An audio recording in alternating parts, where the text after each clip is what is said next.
What if I told you that David Attenborough holds a pretty reliable key to your joy? And to that end, happy 100th birthday, Sir David. Thank you for all that you've given and that you continue to give. My name is Paul, and I'm an Oxford qualified psychologist who teaches people how to learn more easily and live more fully. Today, I'd like to give you a practical psychological tool using Attenborough's remarkable life and work as the vehicle. Specifically, how exposure to nature, and more precisely to the experience of awe, can improve your well-being in a consistent and usable way. Now, awe tends to sound like a decorative concept, but in psychology it has a clear definition. It's the emotional response that we experience when we encounter something vast and something that challenges our existing understanding of the world. So, something large and something that doesn't quite fit. Nature does this exceptionally well. Researchers like David Keltner have spent years studying awe, and what they consistently find is that when people experience it, even briefly, their sense of self becomes smaller, their attention shifts away from internal chatter, and they become more patient, more cooperative, and generally more content.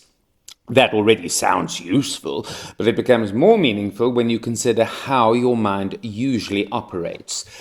Most of the time, your attention is directed inward. You're thinking about your plans, your concerns, your past, your future, and occasionally replaying an uncomfortable conversation from 3 years ago with, let's call it, unnecessary precision.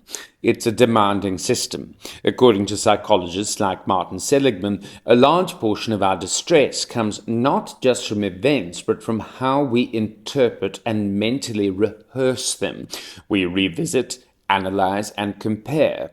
Or, to use both the formal psychological term and a rather earthy metaphor, that's for you, Sir David, we ruminate. Now, ruminate comes from the Latin ruminare, meaning to chew the cud. Ruminants, like cows or deer, partially digest their food, bring it up again, chew it again, and swallow it again. So when we ruminate mentally, we're doing something not entirely dissimilar. We take a thought, we try to process it, we fail slightly, we bring it back up, and we go over it again. And we repeat the cycle. It's less delicious and more this again. But you see, the kind of thing Attenborough does interrupts that pattern. When you watch one of his documentaries, your attention is drawn outward. A forest behaving like a network, an insect performing something improbably precise, a deep-sea organism that seems almost fictional. Your internal monologue doesn't stop because you've controlled it. It stops because it's been replaced by something that's a great deal easier to digest. This connects neatly to an idea from William James, who suggests that attention is the basis of experience. What you attend to becomes, at least in that moment, your reality. So if your attention is dominated by self-focused thought, your experiences become narrow and often tense. If your attention is directed towards something expansive and complex, your experience likewise broadens. The work Attenborough does pulls your attention beyond self-absorption. He presents things that are vast and slightly beyond your expectations, which means that your brain has to adjust its understanding of things. That's the second component of awe, cognitive accommodation. This becomes especially interesting when you bring in the perspective of Brené Brown, who speaks about awe as a mechanism of connection. In her work, awe allows us to feel connected to something larger than ourselves in a reassuring way. Though becoming small might sound uncomfortable, in practice, it tends to feel relieving. You're repositioned within something broader than yourself. So awe doesn't isolate you, it connects you. And that sense of smallness places your concerns into context, reducing their weight whilst still acknowledging them. If we add one more idea from Mihai Csikszentmihalyi, we observe a useful overlap. His work on flow shows that when attention is fully absorbed, self-consciousness decreases and well-being tends to increase. Awe is not identical to flow, but it shares that reduction in self-focused attention. And when that decreases, rumination often decreases as well. So the mechanism here is quite straightforward. Your default state involves a high degree of internal thinking, or redirects your attention outward. That reduces mental looping, and reduced looping tends to improve well-being, which means that something like spending time in nature or even watching a nature documentary is not just passive viewing. It functions in a small but meaningful way as a psychological intervention. So let me make this more familiar.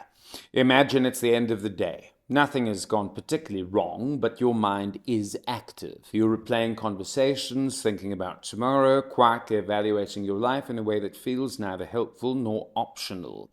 You put something on, and it happens to be Attenborough describing a deep sea environment, strange creatures, unfamiliar movements, light appearing in complete darkness. Within a short time, your attention shifts. You're focused on your own concerns. Then a few minutes later, you're not. You notice a subtle change. Your mind feels less crowded, all because of watching squid. Or perhaps you're outside and you pause. You look up properly. You notice the scale of the sky, the fact that it extends far beyond your immediate situation. It's not that your problems disappear, but they are put in perspective. This is often referred to as the small self effect, and despite the name, it's associated with feeling more connected, more grounded, and less caught up in minor irritations. Attenborough has spent the past 8 decades, whether consciously or not, putting people into that state by showing them something that naturally changes how they think. There's also something to be said for his tone. It's calm, measured, curious. There's no urgency, no attempt to impress, just a steady attention to what is in front of him. And because emotional states are often mirrored, you tend to become a little calmer, a little more attentive, perhaps not quite Attenborough level, but at least moving in that direction. So, you're not just observing awe-inducing content. He acts as a reference point for how to relate to awe-inducing content. If you find these kinds of ideas useful, by the way, the broader aim of this channel is to build a set of mental tools that you can return to when you find your thinking becoming overly narrow. So, perhaps give a subscribe. Ultimately, the bigger takeaway is not simply to watch more documentaries. It's to recognize that your attention can be directed, and when it is consistently directed inward, it can become unhelpfully intense. Redirecting it outward towards things that expand your perspective, create spaces and well-being. Nature is an especially potent example of this, though it could also be art, science, or any system that introduces scale and complexity. The important part is that it interrupts your usual patterns, because over time those interruptions accumulate. They give your mind moments of relief from itself, which is where a great deal of happiness seems to come from.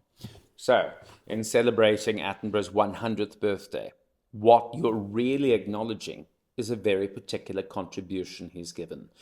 The ability to shift human attention away from its own noise and towards something larger, more stable and reassuring. So, happy centenary to one of our greatest teachers ever.